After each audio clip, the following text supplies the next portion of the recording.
Welcome to Subramani. After a long time, I'm taking up a letter from one of my readers, and I'm first of all happy that it is a woman who is writing to me. I'm not going to tell you her name. I'm going to call her Madhu.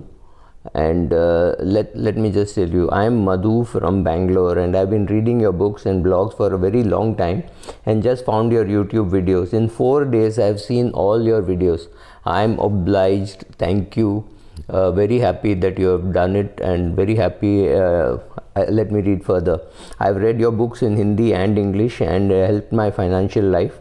My elder brother gifted your books to me, and I've read them 5 times.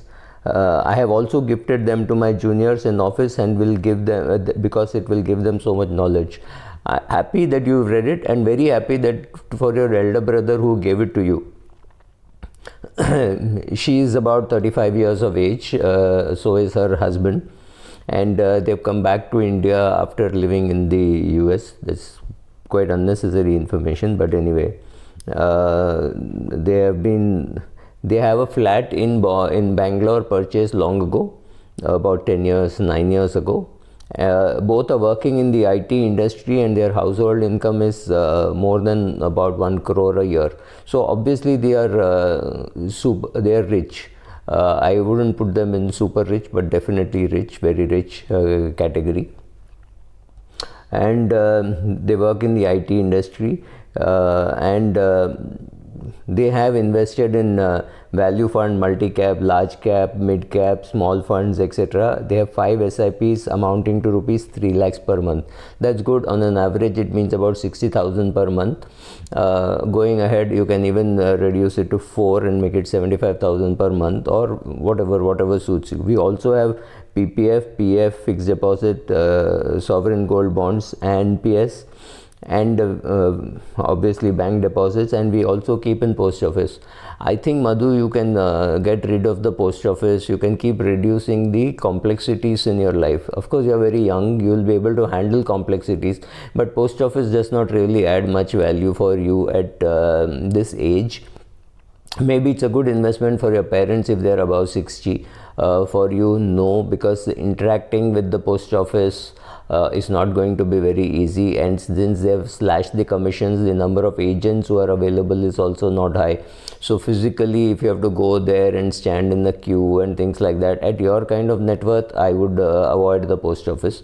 I would, you have bank fixed deposits, I would dramatically reduce the bank fixed deposits. I would go more into liquid funds, simply because bank fixed deposit interest gets added to your income and you pay tax on that. Whereas at your age, you can easily afford to put some money in a liquid fund and let it be there for the next 25 years, or even an ultra short bond fund. Please also remember, Madhu, when you have such a long list of or you have a long portfolio, understand that even your equity can serve as an emergency. It doesn't really matter. If I have invested in, say, in the 1980s, I bought a share for 10 bucks, and today that is 14,000 rupees. It doesn't matter whether I remove money from it for an emergency. It's perfectly all right. Nowhere I don't have to be worried that the share price is down or things like that. An old equity portfolio can serve as an emergency fund. Keeping money in the bank is perfectly all right. Only thing is, I don't like the fact that you will unnecessarily pay tax on that. You can't avoid tax on your salary income, right? But you can avoid tax on your investment income by making sure that everything is in growth option. You have not mentioned direct equity. So direct equity will give you dividends, but that's a very small yield, maybe 1 or 2%, especially in this market. So direct equity, yes, but fixed deposits, I would like to have minimum.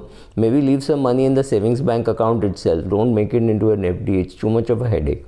Or you make it perennially renewable, and that could even be in your parents' name. As long as you're either or survivor, you will be able to access it. In case of an emergency, they will also be able to access it. So let's say you have said that your parents are not dependent on you. That's fine. So keep the deposit in their name. Make sure that they know how to access it, and you also know how to access it. All it requires is a custody ID and custody ID and a password, right? So you will be able to access it. They will also be able to access it through an ATM card. So that makes sense, having 2-3 people holding in the same account, and you don't have to worry too much about these. Should also all be either or survivor. So yes, it makes sense not to keep bank deposits, to keep it into liquid funds, and also teach them how to access. Or if you have to keep in fixed deposits, you're better off keeping it in your parents' name. They'll get a better rate also. We are not keen to have kids, and we are both covered with a 5 crore of term insurance, and along with that we standalone health insurance of 25 lakhs. That's nice to hear, but also I think it's unnecessary, right? You're two individuals doing very well, living together, and that's it. So you're not actually dependent on each other. Emotionally yes, financially no. So do you need such a big term insurance? I doubt it. You check out whether you can reduce the term insurance or just give it up totally. You don't need it, because it's easy for me. If I were an insurance salesman, I would say, isko nahi bechunga to kisko bechunga, because you can afford to pay the premium. Let us assume that you're paying about 5 lakhs as premium on a 5 crore term insurance. That's fantastic money, but you really need it. Is somebody dependent on you? You have said very clearly that you don't want to have kids. You're two individuals living together, both financially independent. Your parents are not dependent on you, so you don't really need term insurance. You have said your parents are not dependent on you, but Madhu, you're very young. At this age, you don't know whether they will be dependent on you 20 years later or 30 years later. So it's not an absolute statement that they are not dependent on you, unless they have a very nice investment portfolio or a pension, which you're sure is from some nice government agency, which will last for the rest of their lives. Then yes, they are financially independent. But if it is just them living on interest income, etc., we can't predict how interest rates will be over the next 25-30 years, how the markets will behave, nothing like that.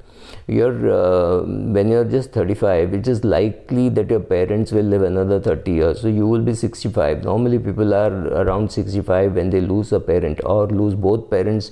People even touch 70 years. So next 35 years, predictions are difficult. So maybe they will be dependent on you at a later stage, but don't bother about it now. You have said your documentation is good, and that's very nice to hear, which means your names and all are perfect. But in case any of you have real estate, please make a will. Right? And when you have mutual funds, etc., please make sure that you have proper nominee. Please remember that this is a very funny country. We still use the British laws. So Madhukant Chandrakant Patil is very different from Madhukant C. Patil, right? They're very finicky about these things. And if you can have 65,000 rupees lying in the mutual fund given to you by your father-in-law or by some uncle of yours with a will but no nominee, and you will have to notarize it. Notarizing will cost you 1 lakh, so you'll just give it up. So make sure that the documentation is super perfect, because by the time one of you die, the other person is also say 80, 85. You don't know whom to run to for such small irritating things, and our mutual fund industry has an amazing ability to irritate you for such small trivial things. Be very careful. We don't have any home loan. Parents are financially independent. We don't have any cars. We prefer taxis.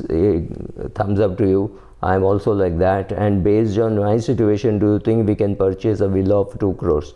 What would be your recommendation? See, you have said how much SIP you're doing. You have said how much of term insurance you have. You have not said how much of money you really have.